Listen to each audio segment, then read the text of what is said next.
Lloyd up now for the first evaluation. Thanks, Lloyd.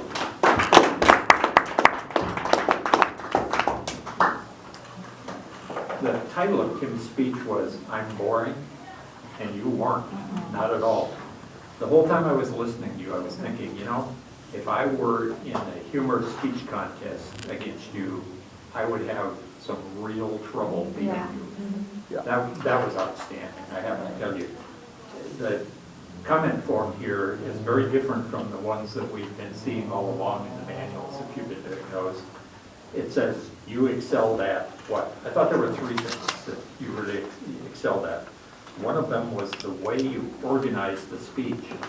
When you started off, I thought, uh-oh, this could be trouble, because it sounded like you were spiraling into a criticism of the Toastmasters thing, but then it became clear why you did what you did. And I thought you linked that organization clearly all through the speech and right up into the conclusion. It was really a well-written speech. That connected to the second thing. I really enjoyed your choice of words. You were really good at picking the word that belongs in each spot. I thought that was outstanding.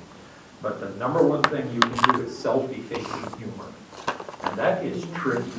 There's a very, very fine line between humor and kind of self-pity, if you see what I mean. And you never cross that line. You were always really good at it. I really, really like that. Now, what should you work on? So that's the second thing I want me to talk about here. I noticed that you seem to be cemented to this one spot at the floor. You have it, when you move, I saw you go like this, like you were trying to pull your feet out of cement or something. You know, that's something to think about. That'll come with practice, so not to worry about it. Your gestures were a mixed bag. On the one hand, a lot of them I really liked, like the fly fishing, for example, was perfect, although be cautious about putting your hand up in front of your face. You don't want to break that psychological barrier. But you'll see this when you watch the video. I noticed that between a gesture like fly fishing, you're transitioning to something else, you would go like this a couple times, and then start the next gesture. Try to figure out a way just to kind of omit those awkward little transitions, and you'll be fine. That brings me to this. To challenge yourself, what should you do? Presentation techniques is all you really need to work on, and that's something that'll easily come with practice. You've got the hard part. You know how to do a speech. I mean, a really, really good speech.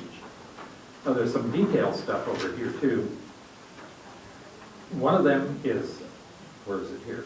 Oh, comfort level. Appears comfortable with the audience. I know you felt nervous, and because you told me that ahead of the speech. I'm very perceptive that way. And afterwards, you sat down and you let out a big sigh like you just survived a near-death experience. But while you were speaking, I didn't see any nervousness whatever. None. Zip. So if you felt nervous, you didn't show it at all. My bottom line on this was that this was really an outstanding icebreaker. I'm really looking forward to your next speech. I think it's going to be great. Yeah. Nice job.